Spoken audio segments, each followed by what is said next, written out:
किसमें आएगा? सर कुछ नहीं बोले सर। साइंस में नहीं आएगा। वो साइंस में नहीं है, वो रीजनिंग में एप्टीट्यूड कहते हैं, अभिरुचि। नहीं, ऐसा नहीं है, ये वर्ड है, नहीं कहा जाता है आपका एटीट्यूड कुछ अलग सा है। ठीक, तो एटीट्यूड है ये। एटीट्यूड यानी क्या? अभिवृत्ति। अब एटीट्यूड आपका बनता कैसे है, ठीक है ना, वो आपको यहाँ समझना है। जैसे इसके लिए कुछ मोरल थिंकर्स ने कहा है, जैसे विलियम जेम्स ने कहा है, क्या किसी कठिन कार्य की शुरुआत से में हमारी अभिवृत्ति ही किसी भी अन्य चीज की तुलना में उसके सफल परिणाम को अधिक प्रभावित करती है। मतलब यहाँ हो गया विलियम जेम्स के हिसाब से है कि अभिवृत्ति जो है परिणाम को सुखद बनाने के लिए या सफल बनाने के लिए आवश्यक तरीके, ठीक है ना, उनका ये मतलब है। अभी अभिवृत्ति नहीं बताया गया कि अभिवृत्ति क्या है, लेकिन ये डिसाइड हो गया कि अभिवृत्ति इज अ फैक्टर, ठीक है ना, दैट डिसाइडेड, ठीक, क्या? अपनी सफलता। आपकी सफलता जो डिसाइड हो रही है वो किसके वजह से हो रही है? आपके एटीट्यूड की वजह से हो रही है, ठीक है ना, क्लियर? एटीट्यूड नहीं है, सफल नहीं हो सकते। आगे आइए, दूसरा क्या है? अभिवृत्ति एक मनोवैज्ञानिक प्रवृत्ति है, साइकोलॉजिकल प्रोसेस है, ठीक है ना, क्लियर? जो किसी विशेष अस्तित्व का कुछ हद तक पक्ष या विपक्ष के साथ मूल्यांकन करके व्यक्त की जाती है। आप अक्सर, कहां गया ये है, आप अक्सर अपनी अभिवृत्ति बदलकर अपनी परिस्थितियों को बदल सकते हैं। ये है क्या? रूजवेल्ट ने कहा है, ठीक। और अभिवृत्ति एक छोटी सी चीज है जो बड़ा अंतर पैदा करती है, ये विंस्टन चर्चिल ने कहा है। विंस्टन चर्चिल के ही समय में भारत छोड़ो आंदोलन हुआ था, ठीक है ना। चलिए आगे जानिए, अब अभिवृत्ति जानिए क्या है एक्चुअल में अभिवृत्ति। अभिवृत्ति लोगों द्वारा व्यक्तियों, वस्तुओं, विचारों या घटनाओं का एक मूल्यांकन है, ठीक है ना, लोगों द्वारा, ठीक है ना, किसके द्वारा? लोगों द्वारा, व्यक्तियों का, वस्तुओं का, विचारों का और घटनाओं का क्या है? इवैल्यूएशन, ठीक है ना, क्लियर? उदाहरण के लिए आधा भरा गिलास सिद्धांत, ठीक। अब आइए, अगर देख रहे हैं आधा भरा गिलास है, एक गिलास में आधा पानी है, उसके लिए आप दो एटीट्यूड बना सकते हैं, या तो आधा खाली है या तो आधा भरा है। यहां भी हम लोग पढ़ेंगे पॉजिटिव और निगेटिव एटीट्यूड। अगर आप पॉजिटिव एटीट्यूड के होगे तो निश्चित कहोगे कि गिलास आधा भरा हुआ है, लेकिन अगर आप निगेटिव एस्पेक्ट वाले हो, निगेटिव एटीट्यूड वाले हो, तो आप क्या कहोगे? गिलास आधा खाली है, ठीक है ना, क्लियर? ये चीज है। तो यह आधा भरा है या आधा खाली है, ये एटीट्यूड आपका डिसाइड करेगा। ये कौन डिसाइड करेगा? एटीट्यूड। और इज इट आइदर, आप कह लीजिए पॉजिटिव और निगेटिव, ठीक। अब इसमें क्या है, आगे देखिए, अभिवृत्तियां किसी व्यक्ति या संगठन के मूल्यों के आधार पर किसी विशिष्ट स्थिति के प्रति दृष्टिकोण है। मतलब हमने क्या कहा? व्यक्ति के प्रति, वस्तु के प्रति हम मूल्यांकन कर रहे हैं, यानी क्या है? हमारा दृष्टिकोण है, हमारा अप्रोच है, ठीक है ना, क्लियर? यह किसी विशेष वस्तु का पक्ष या विपक्ष में मूल्यांकन करने की मनोवैज्ञानिक प्रवृत्ति, ठीक है ना। अब इसमें क्या क्या चीज आई, पूरा गोल सोल समझिए। अभी तक में 2-3 वर्ड्स आपके आए हैं, वो जरूर मेंशन करिए। पहला कि अभिवृत्ति एक मनोवैज्ञानिक प्रवृत्ति है। मनोवैज्ञानिक आया, साइकोलॉजिकल, ठीक। उसके बाद आइए, उसके बाद क्या है? अभिवृत्ति किसी वस्तु के लिए, व्यक्ति के लिए, किसी भी चीज के लिए क्या है? एक मूल्यांकन है या दृष्टिकोण। मूल्यांकन है या क्या है? दृष्टिकोण। मूल्यांकन कब करते हैं? मूल्यांकन आपको करना है किसी के लिए, तो जैसा आपका विचार होगा एटीट्यूड होगा उसी हिसाब से आप मूल्यांकन करेंगे। ठीक है ना, क्लियर। जैसे एक लड़का लड़ाई कर रहा है मार्केट में, ठीक, आपका अगर उसके लिए एटीट्यूड अच्छा है तो आप ये कहोगे कि वो किसी को बचाने के लिए मार कर रहा है। अगर उसके लिए एटीट्यूड आपका निगेटिव है तो आप क्या कहोगे? आप ये कहोगे कि यार वो तो मार धाड़ करने वाला है, इसी वजह से मार धाड़ कर रहा है। दो ही तो एटीट्यूड है, या तो पॉजिटिव या तो निगेटिव। अब ये ओवरऑल जो दृष्टिकोण बन रहा है, मूल्यांकन हो रहा है, और ये मनोवैज्ञानिक आपकी प्रवृत्ति, यही क्या कहला रही है? अभिवृत्ति कहला रही है, एटीट्यूड कहला रहा है। लेकिन ये बनता कैसे है? ये बनता 3 कारणों से है। ये बनता कैसे है? 3 कारणों से है।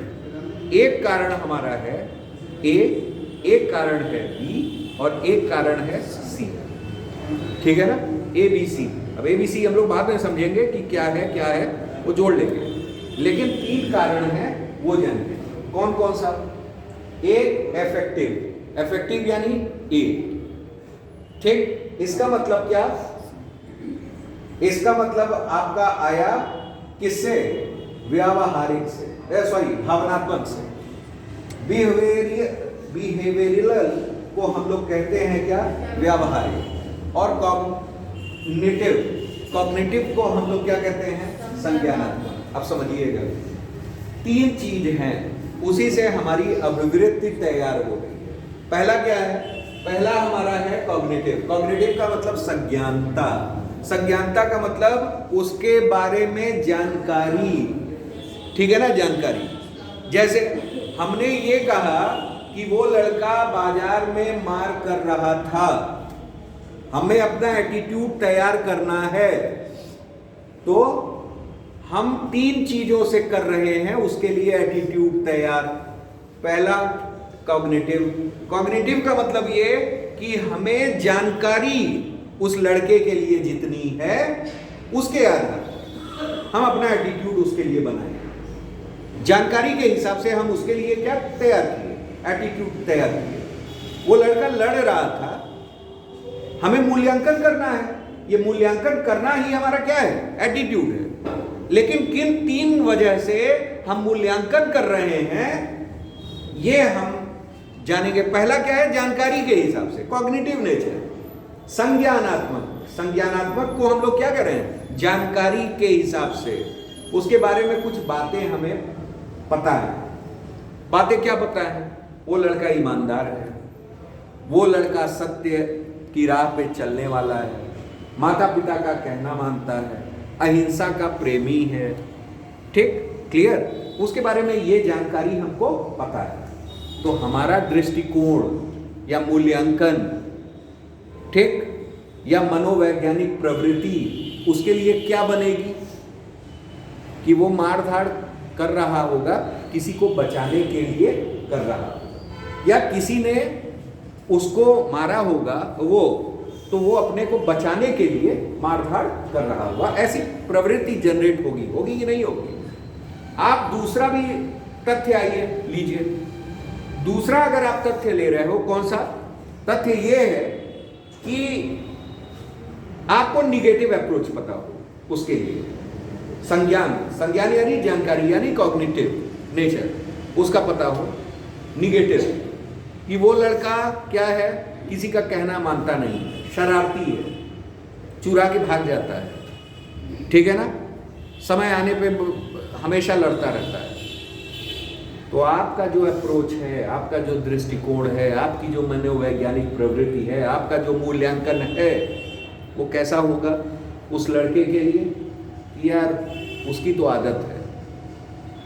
तो ये क्या कहलाया? कॉग्निटिव कहलाया। ये क्या कहलाया? कॉग्निटिव दृष्टिकोण। ठीक है ना। फिर आइए, दूसरा हमारा क्या है? दूसरा हमारा दृष्टिकोण कहा गया है कैसा? एफेक्टिव। एफेक्टिव का मतलब क्या हो गया? भावनात्मक, यानी इमोशनल। ये भावात्मक है। भाव कैसा होगा? भाव कैसा आएगा? अब जानिए, भाव पे आते हैं। सारे इंफॉर्मेशंस कॉग्निटिव वाले आपको पता है लड़के के बारे में, पॉजिटिव भी पता है, निगेटिव भी पता है। पहले पॉजिटिव एस्पेक्ट देखते हैं। लड़का अच्छा बोलता है, लड़का माँ बाप का कहना मानता है, ठीक है ना, लड़का सत्य बोलता है, ठीक, लड़का हर काम अच्छे तरीके से करता है, क्लास में फर्स्ट आता है। आपका भाव उसके लिए कैसा बना? अच्छा बनेगा कि हाँ यार, अगर कल को वो लड़का मतलब हमारे सामने आ जाता है तो उसके लिए भाव अच्छे बनेंगे, ठीक, वो हमसे अच्छे से बात करेगा। यही तो हुआ। आइए निगेटिव एस्पेक्ट भी जान लेते हैं। निगेटिव एस्पेक्ट आपको कॉग्निटिव यानी जानकारी उसके लिए क्या मिली है। जानकारी उसके लिए ये मिली है कि भैया वो कभी झूठ नहीं बोलता है, बगल से पेन चुरा के भाग जाता है, ठीक, मौका देख के पैसा भी निकाल लेता है, झगड़ालू प्रवृत्ति का है, तो आपके सामने आएगा तो आप वही हट जाओगे। क्यों? भाव कैसा आपका तैयार हुआ? उसके लिए भाव निगेटिव तैयार हुआ। अफेक्टिव जो चीज है, कैसा अफेक्ट है? ये निगेटिव। अब तीसरी चीज आई बिहेवियर। तीसरी चीज क्या आई? बिहेवियर। आपको दो पक्ष पता हो गए, एक जानकारी और एक भाव। भाई जैसी जानकारी जिसके लिए दी जाएगी, मतलब हमारे बारे में, हम आने वाले थे यहाँ पढ़ाने वाले, कहे अरे यार वो टीचर तो भरे क्लास में डांट देते हैं, ठीक है ना, बच्चों को फेल कर देते हैं, ठीक, तो भाव कैसा बनेगा? जैसी जानकारी वैसा भाव बनेगा, ठीक है ना, क्लियर? और जैसी जानकारी जैसा भाव, उसी हिसाब से बिहेवियर, उसी हिसाब से बिहेवियर।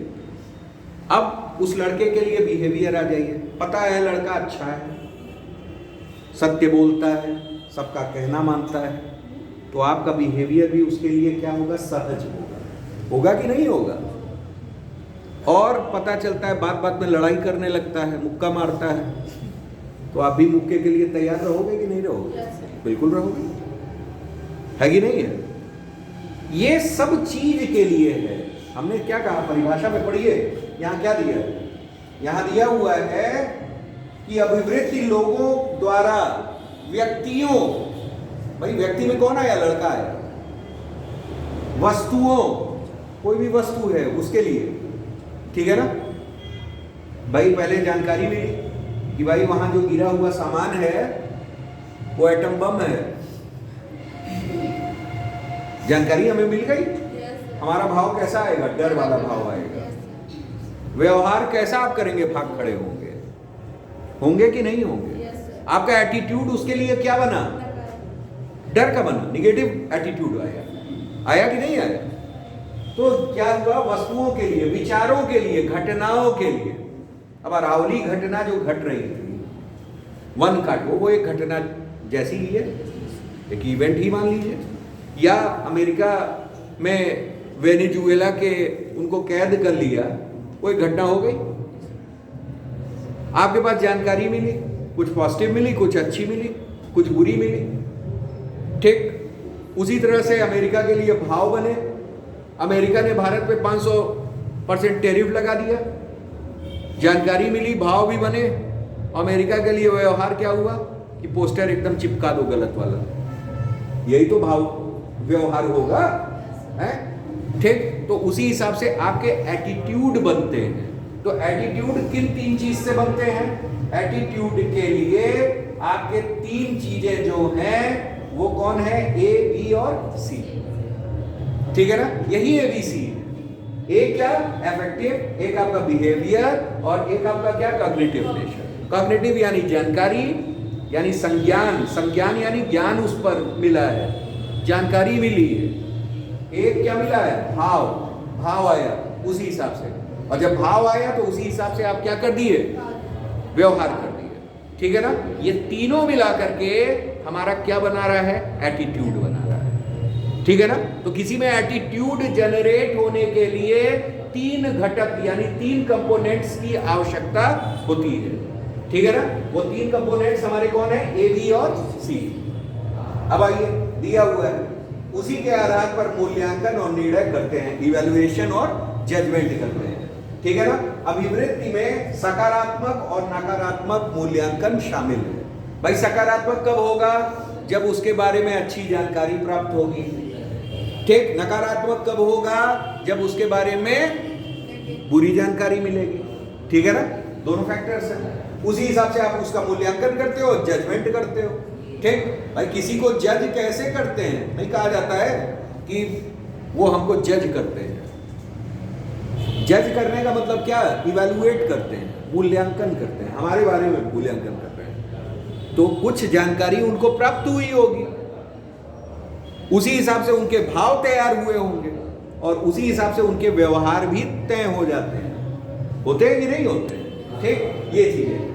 फिर आइए, संदर्भ निर्भर और व्यक्ति परक यानी कंटेक्स्ट डिपेंडेंट एंड सब्जेक्टिव। अभिवृत्तियां अलग अलग स्थितियों में भिन्न भिन्न हो सकती हैं, ठीक, और व्यक्ति दर व्यक्ति भी भिन्न हो सकती है, ठीक है ना। भाई सीता है और गीता है, सीता ज्यादा खाना खाती है और दिन भर सोती है, पढ़ती कम है।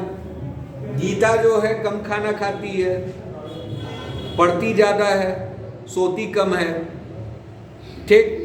तो एटीट्यूड भी आपका सीता और गीता के लिए भिन्न भिन्न होगा, व्यक्ति टू व्यक्ति क्या होगा, डिफर करेगा, ठीक है ना। क्लियर। आगे आइए, मनोवैज्ञानिक संरचना यानी साइकोलॉजिकल कंस्ट्रक्ट। अभिवृत्ति एक मानसिक मूल्यांकन और पूर्वाग्रह है। मानसिक मूल्यांकन मतलब क्या, कि जैसा आपको नॉलेज दिया गया उसके लिए कॉग्निटिव नेचर, ठीक है ना। और पूर्वाग्रह, पूर्वाग्रह का मतलब क्या, पहले से जो सुनते आ रहे हैं वही, उसके बारे में बहुत पहले से सुनते आ रहे हैं, बहुत पहले से सुनते आ रहे हैं, तो उसी हिसाब से एटीट्यूड आपका तैयार हो गया। जैसे समाज में एक प्रथा है दहेज प्रथा, ठीक। दहेज प्रथा जो है उसके लिए पूर्वाग्रह बना हुआ है, बना हुआ है कि नहीं, पूर्वाग्रह है कि दहेज लेना और देना दोनों ही अपराध है। दहेज के कारण कई कांड हो गए, बहुत सारे ऐसे वाक्य सुनने को आपको मिल जाएगा, तो समाज में उसका बुरा इफेक्ट है। तो उसी हिसाब से आपको दहेज के लिए एटीट्यूड आपका तैयार हुआ है कि नहीं हुआ। अब कई लोगों का एटीट्यूड बड़ा पॉजिटिव रहता है, भाई हम तो नौकरी पाएंगे और दहेज लेंगे, ठीक। तो जैसा जिस परिवेश में पूर्वाग्रह बताया गया है, जैसा बताया गया है पूर्वाग्रह, जैसा वो किया गया है उसी हिसाब से उसका एटीट्यूड तैयार हो रहा है। और ये पूर्वाग्रह भी किससे रिलेट करते हैं, सी से। सी यानी क्या, कॉग्निटिव से। जैसी जानकारी दी गई है, ठीक है ना, आपके घर में उसके लिए दहेज के लिए अच्छी जानकारी दी गई है तो आपको अच्छा एटीट्यूड तैयार है। आपके घर में दहेज को बुराई मानी गई है तो जाहिर सी बात है कि आपका एटीट्यूड भी कैसा होगा, उसके लिए बुरा होगा, ठीक है ना। क्लियर। तो उसी हिसाब से आपके एटीट्यूड भी क्या होते हैं, तैयार होते हैं। अब यहाँ है अधिगम और अर्जन यानी लर्नड और अक्वायर्ड। अभिवृत्तियां सामाजिकरण के माध्यम से सीखी या अर्जित की जाती हैं, जन्मजात नहीं होती। मूल्य की तरह ये भी जन्मजात नहीं होती है। अभिवृत्तियां तो सीखी जाती हैं भाई, एटीट्यूड बदलता रहता है। आप ऐसे परिवेश में चले गए जहां वेस्टर्न कल्चर अडॉप्ट है पूरी तरह से, तो आपको नॉलेज भी उसी तरीके से मिल रहा है, आपका एटीट्यूड भी उसी तरीके से हो रहा है कि नहीं हो रहा है, ठीक। आप ऐसे कल्चर में हो जहां भोजपुरी ज्यादा हो तो हैसन वैसन कैसन ये डेवलप हो जा रहा है, तो वो एटीट्यूड डेवलप होता है कि नहीं होता है। तो मतलब क्या कि ओवरऑल जैसा देश वैसा बेस, उसी हिसाब से आपका रवैया भी होता है, ठीक है ना। एटीट्यूड उसी को कह रहे हैं, अभिवृत्ति, ठीक है ना। एक्चुअल सेंस में सही इसने वर्डिंग निकाली क्या, रवैया, ठीक है ना, क्लियर। चलिए आगे देखिए, अभिवृत्ति की संरचना और घटक, तीन ही कंपोनेंट हैं, तीन घटक हैं, ठीक। तीन घटक कौन, एक भावात्मक, ठीक है ना, एफेक्टिव, एक व्यवहारिक यानी बिहेवियर से संबंधित, और एक हमारा क्या, संज्ञानात्मक यानी कॉग्निटिव, ठीक है ना, क्लियर। आगे जाइए, कहाँ चले गए थे आप लोग, सूर्य देवता को इनवाइट करने चले गए थे क्या। चलिए कॉग्निटिव आइए, संज्ञानात्मक। अभिवृत्ति के इस घटक में किसी चीज या व्यक्ति के बारे में हमारे विचार और मान्यताएं क्या होती हैं, शामिल होते हैं, ठीक है ना भाई। उसके विचार मान्यताएं किसी के लिए, और विचार कब तैयार होगा, जब जानकारी मिलेगी, कॉग्निटिव, जब उसके बारे में ज्ञान होगा। ज्ञान है नहीं तो विचार कहाँ बनाएंगे, आप बता दो। महात्मा गांधी, अभी बच्चा पैदा हुआ है, अरे बेटा महात्मा गांधी कैसे थे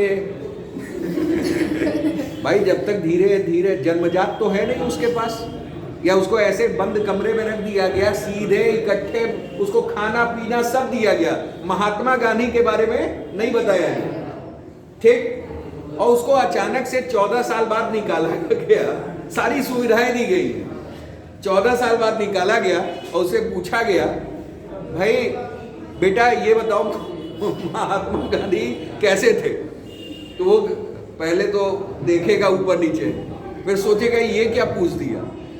तो इसका मतलब क्या है कि भाई एटीट्यूड जो है आपके जन्मजात हैं, नहीं तो पैदा होते ही जान गया होता कि महात्मा गांधी कौन है।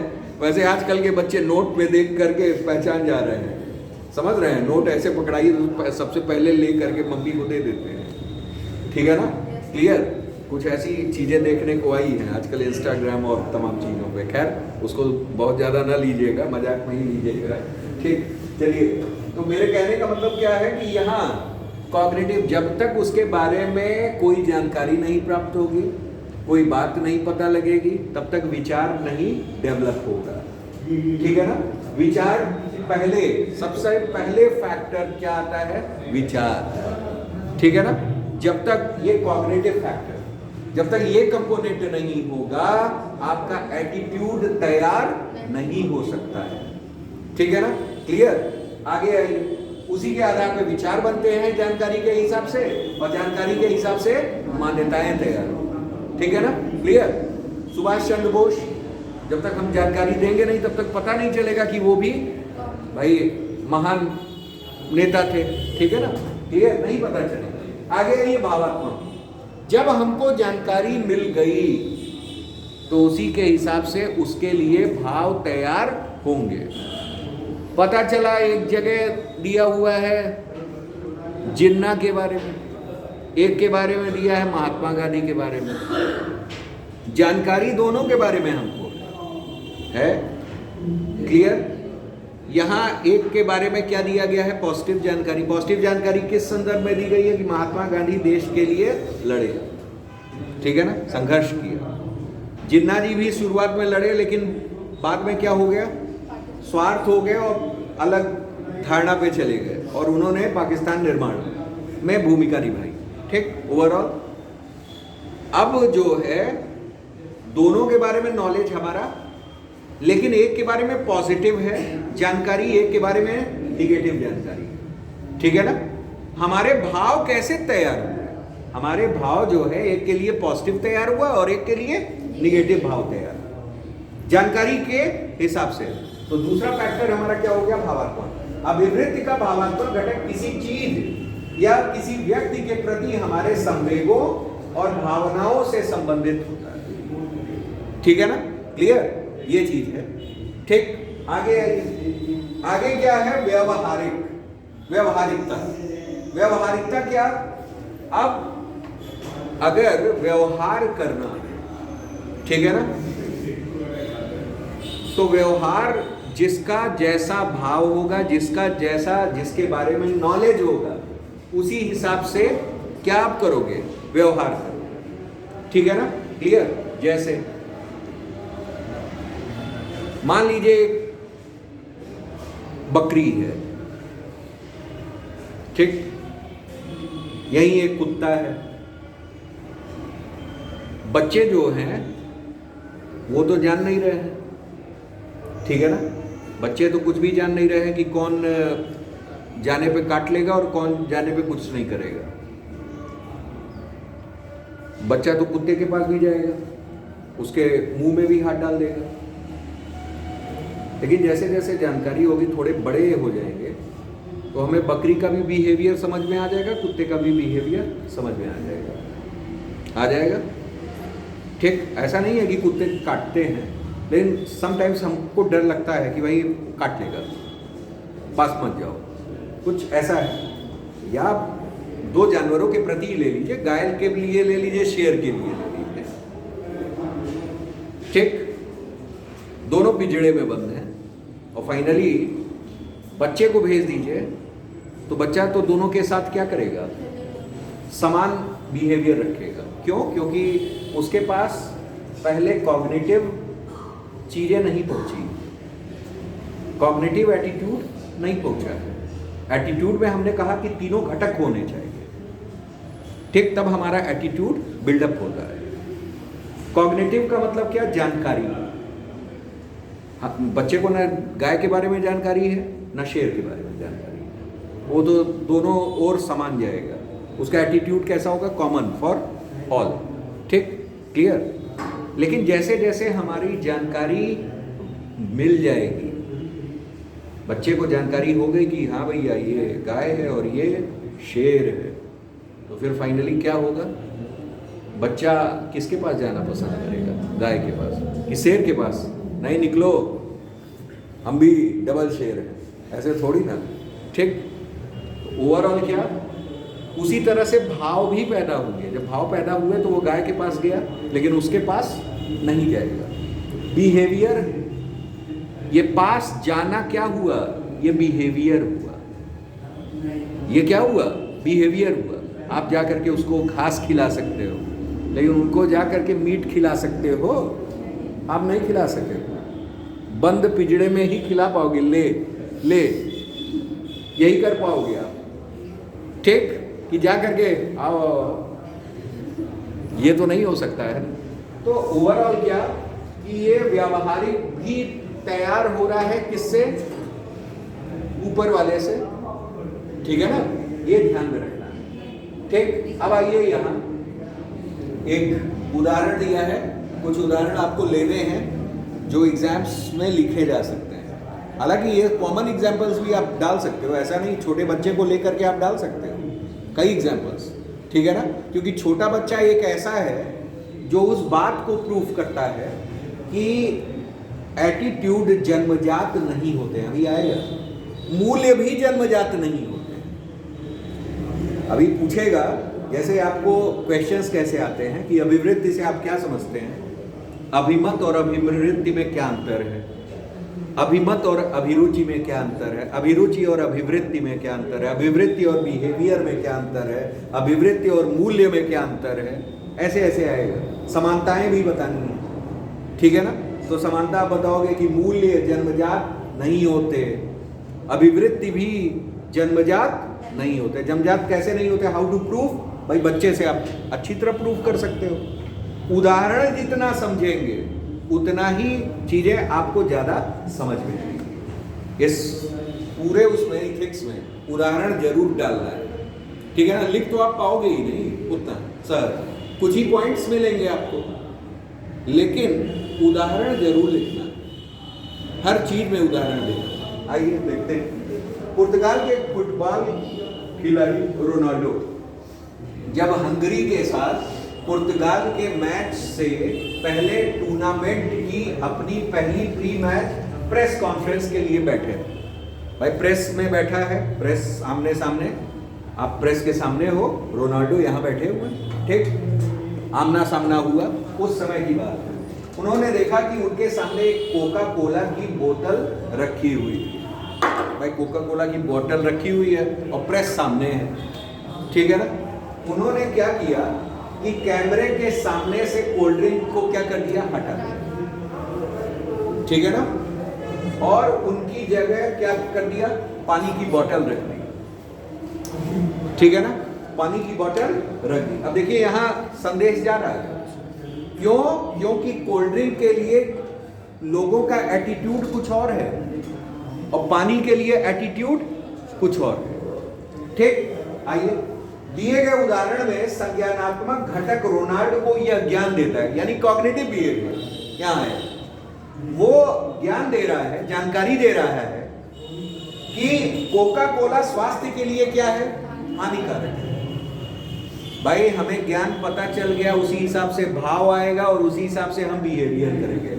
मीडिया वाले अगर देखें कोका कोला को, तो मीडिया वाले सबसे पहले प्रश्न उठा लेंगे कि खिलाड़ियों को तो हेल्दी वेल्दी होना चाहिए, वेल्दी ना हो लेकिन हेल्दी तो जरूर हो। ठीक, तो आप ये कोका कोला, ये तो हेल्थ के लिए काफी हानिकारक है भाई, उसका संज्ञानात्मक पक्ष तो यही कहता है। ठीक, तो इसी वजह से उन्होंने हटा करके तुरंत क्या कर दिया, पानी की बोतल रख दी। भावात्मक घटक क्या था, कोका कोला के प्रति घृणा की भावना, ये भाव है, जानकारी से भाव तैयार हुआ, ठीक है ना, और व्यवहार क्या हो रहा, उसको हटा देना, ठीक है ना। मतलब यहां तीनों घटक आपको देखने को मिले और ये रोनाल्डो का क्या रहा, एटीट्यूड रहा, ठीक है ना, दैट पर्टिकुलर इज एटीट्यूड, ठीक है ना, ये क्या रहा, एटीट्यूड रहा। अब आइए अभिवृत्ति का निर्माण, ठीक है ना। अभिवृत्ति के निर्माण को समझने के लिए निम्नलिखित सिद्धांतों का उपयोग किया जाता है। ये कई सारे सिद्धांत हैं, ठीक है ना, जिनके बिना पे अभिवृत्ति को क्या किया जाता है, समझा जाता है। जानिए, पहला है सहायक अनुकूलन, इसको कहते हैं इंस्ट्रूमेंटल कंडीशनिंग। इस सिद्धांत के अनुसार सकारात्मक परिणाम व्यवहार को मजबूत करते हैं, ठीक है ना, क्लियर, जबकि नकारात्मक परिणाम व्यवहार को क्या कर देते हैं, दबा देते हैं। जाहिर सी बात है, सकारात्मक अगर वो है, क्या कहते हैं, सकारात्मक परिणाम है, ठीक, तो व्यवहार भी कैसा होगा, मजबूत बना देगा। ठीक, जैसे आइए, जैसे दिया है, एक व्यक्ति की धूम्रपान के कारण लगातार निंदा की जाती है, ठीक, वह व्यक्ति अंततः इसके प्रति नकारात्मक अभिवृत्ति विकसित करके धूम्रपान क्या कर देगा, छोड़ देगा, ठीक है ना, क्लियर। अभी आप घर पे हो, पढ़ लिख नहीं रहे हो, तो घर वाले रोज टोक रहे हैं, रोज टोक रहे हैं। एक दिन तो हद ही कर दी है कि मोहल्ले का बगल वाला निकल गया और आपको पता चला, एक धीरे धीरे आप में भी क्या आने लगी कि अब मुझे भी कुछ करना चाहिए, पढ़ना चाहिए, ठीक है ना। तो एक अभिवृत्ति तैयार होने लगती है कि इसके बिना कुछ नहीं, कुछ ऐसा घर वालों ने कह दिया कि यार कुछ नहीं होगे, कुछ ऐसा समझा दिया पॉइंट कि यार नहीं होगे तो आप किसी लायक नहीं रह जाओगे, अपने खर्चे नहीं चला पाओगे, समाज में जी नहीं पाओगे।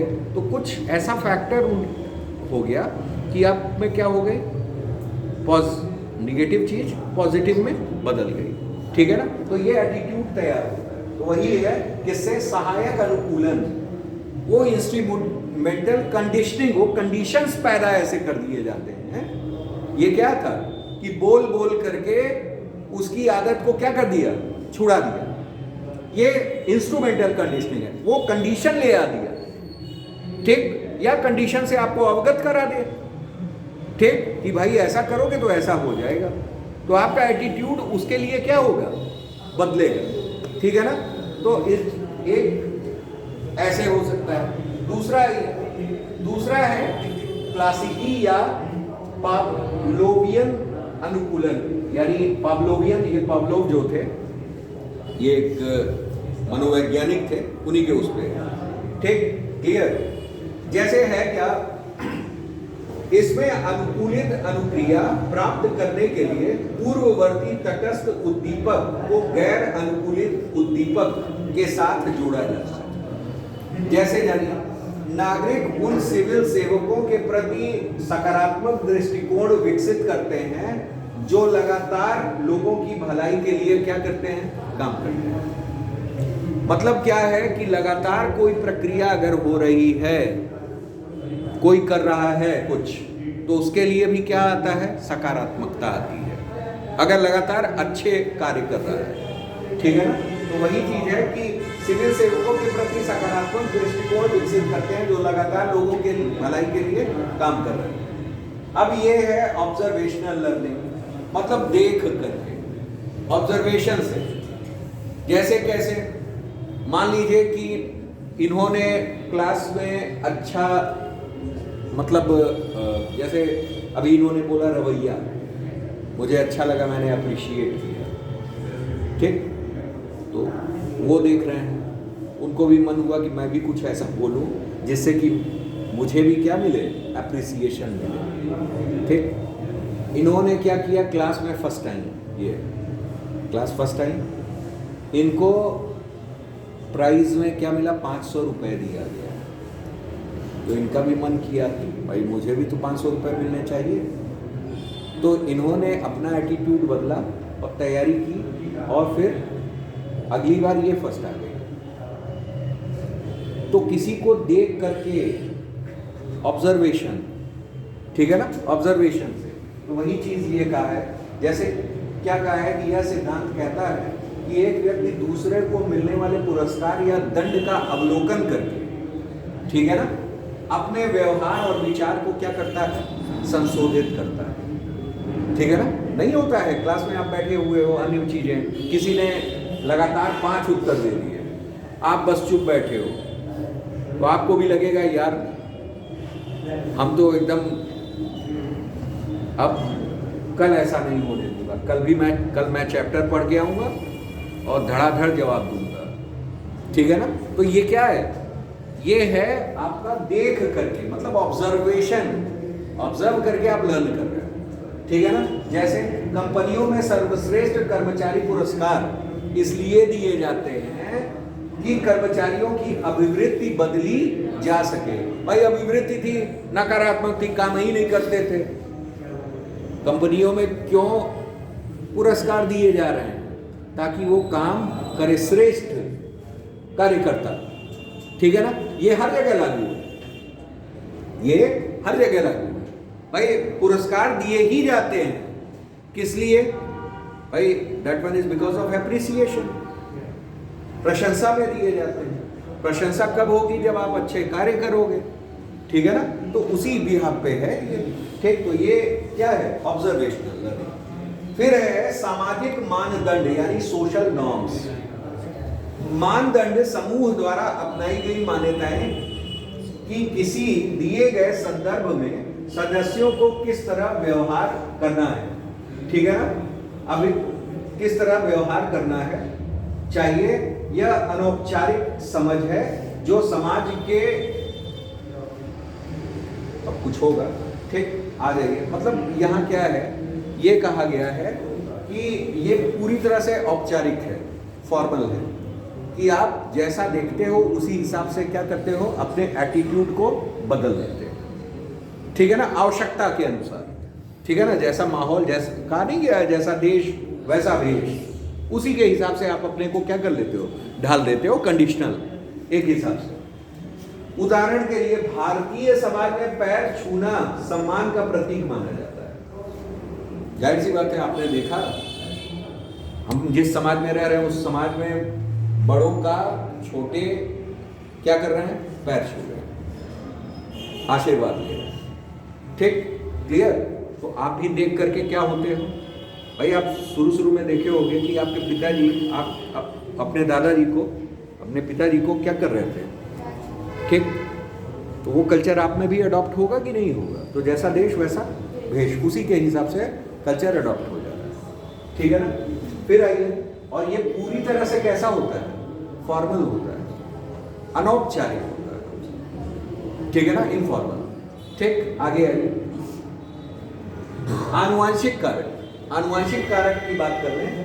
उदाहरण में ऑक्सीटोसिन रिसेप्टर जीन जैसे जीनों में भिन्नता समानुभूति के स्तर को प्रभावित कर सकती है, जिस पर प्रभाव पड़ता है कि हम दूसरों की भावनाओं से कैसे जुड़ते हैं और उनके प्रति कैसी अनुक्रिया करते हैं, ठीक है ना। आनुवांशिक कारण भी है, ठीक। संस्कृति, संस्कृति व्यक्ति पर बहुत अधिक प्रभाव डालती है, जाहिर सी बात है, वो उससे भी हमारे एटीट्यूड बदलते हैं, ठीक है ना। उदाहरण जैसे जापान में बड़े बड़े उपहार देना एक सांस्कृतिक आदर्श है, ठीक है ना, जो व्यावसायिक शिष्टाचार को आकार देता है और पदानुक्रम के प्रति सम्मान पर जोर देता है, ठीक है ना, क्लियर। मतलब पोस्ट वाइज हम क्या कर रहे हैं, लोगों का सम्मान कर रहे हैं, ठीक है ना, क्लियर। तो ये एक क्या हो गया, कल्चर वाइज जो आपका एटीट्यूड आ रहा है। तो मतलब एटीट्यूड आपका कई तरीकों से क्या हो रहा है, जनरेट हो रहा है, ठीक। अब आता है अभिवृत्ति के कार्य। अभिवृत्ति के कार्य क्या है, ये जान लीजिए। अभी तक तो हम लोग देखे कि how to generate attitude, there are 3 components, ठीक है ना। तो उनकी वजह से जनरेट होते हैं, किन किन कारकों से जनरेट हो रहे हैं। अब यहाँ है कार्य क्या है, कार्य को हम लोग जान लेते हैं। कार्य दिया हुआ है निर्णय देने का कार्य। निर्णय देने का कार्य का मतलब क्या, डिसीजन मेकिंग फंक्शन, ठीक है ना। जैसे पर्यावरण के प्रति जागरूक व्यक्ति प्लास्टिक के स्थान पर पुनः उपयोग में लाई जा सकने वाली किराने की थैली का चयन करता है, ठीक है ना, किराने की थैलियों का चयन करता है, इससे कचरा क्या होगा, कम होगा, ठीक है ना, क्लियर।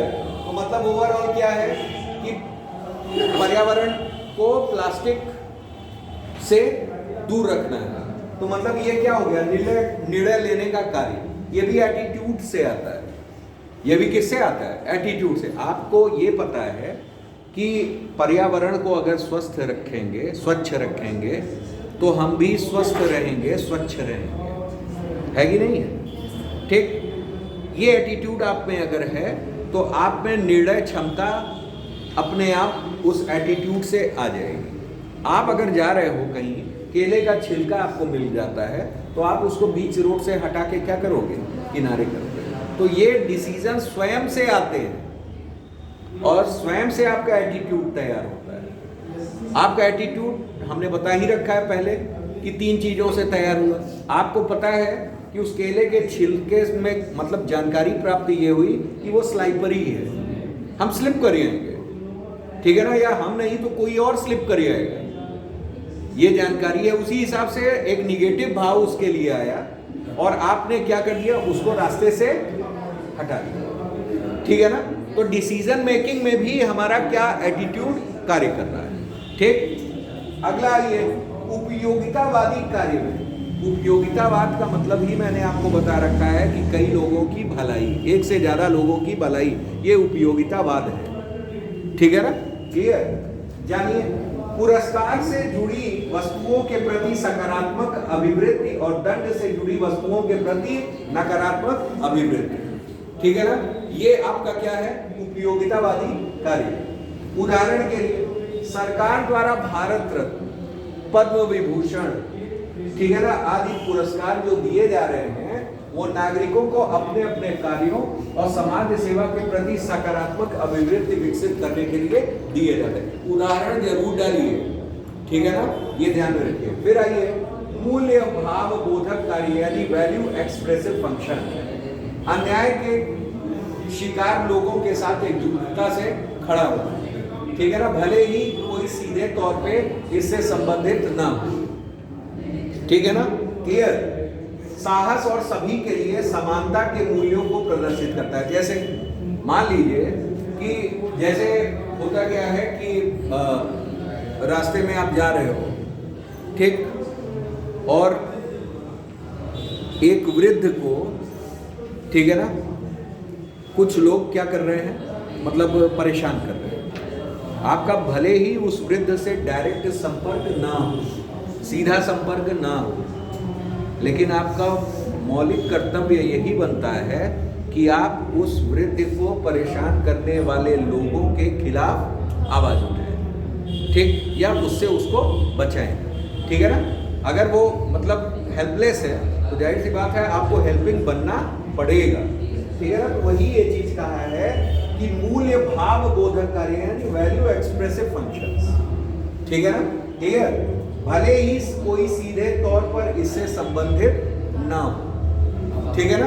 क्लियर। इसी को कह रहे हैं वैल्यू एक्सप्रेसिव। मतलब वैल्यू का मतलब आपने क्या माना, आदर्श, वैल्यू को हम लोग क्या कहते हैं? आदर्श। और आदर्श जिससे निखर करके आए, एक्सप्रेस हो, दिखे, वो कार्य आपको करना है। तो हेल्पिंग जो है, सहायता करना जो है, वो सार्वभौमिक मूल्य है।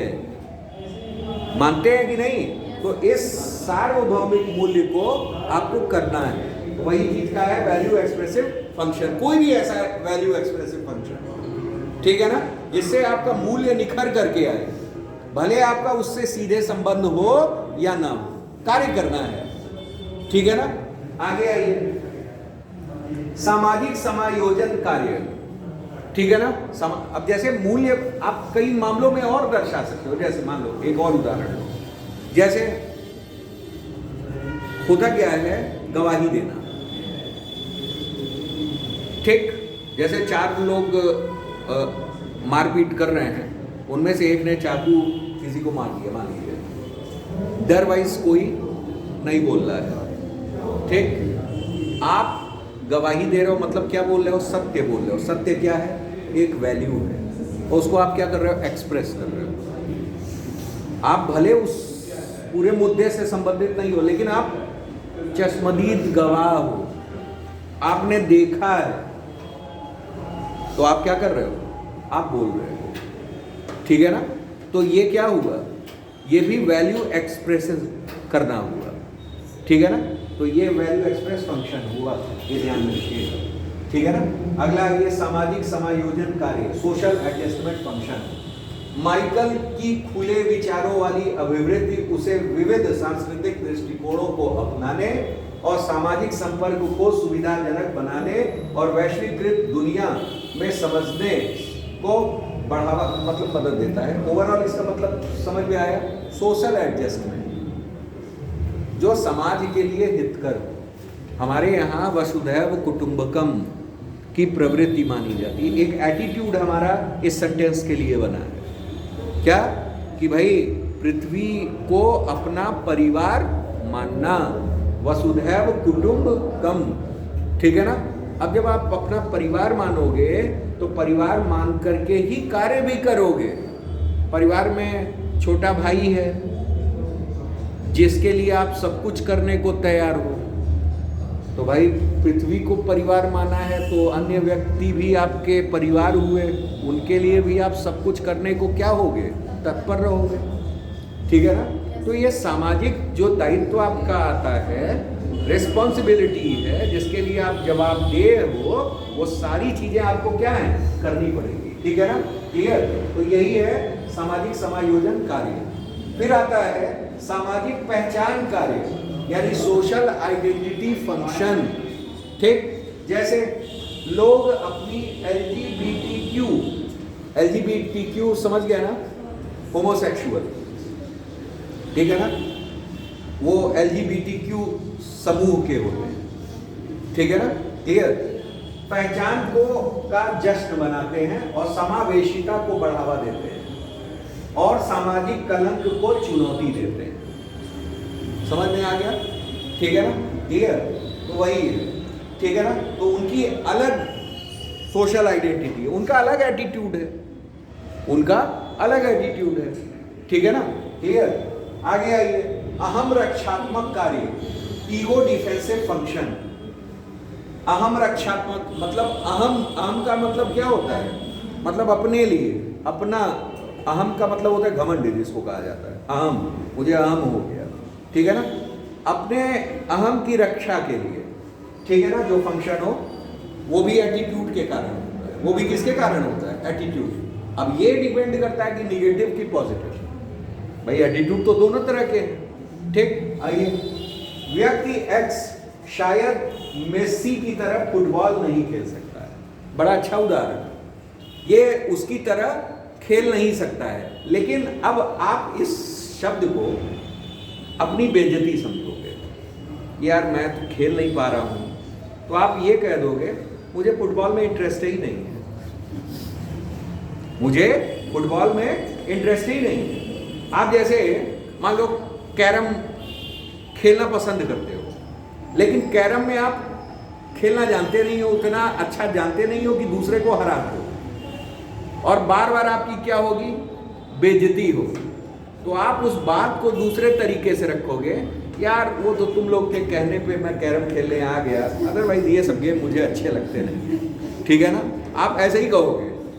तो ये आपका क्या है, ये आपका एटीट्यूड है, ठीक है ना, ये आपका क्या है, एटीट्यूड। अब इसी तरह आप भी कहिएगा, यार सोशियोलॉजी में नंबर कम आया, वो यार पापा के कहने से मैंने ले लिया था, अदरवाइज मैं कहाँ लेता, ठीक, समझ रहे हैं। तो ये एटीट्यूड है, तो ओवरऑल यही है। इसमें क्या है, व्यक्ति एक्स शायद मेसी की तरह फुटबॉल नहीं खेल सकता, ठीक, वह इस वास्तविकता को स्वीकार करने के बजाय, आप वास्तविकता स्वीकार नहीं कर रहे हो, ठीक, अपनी आत्म छवि बनाए रखने के लिए दावा कि उसे फुटबॉल पसंद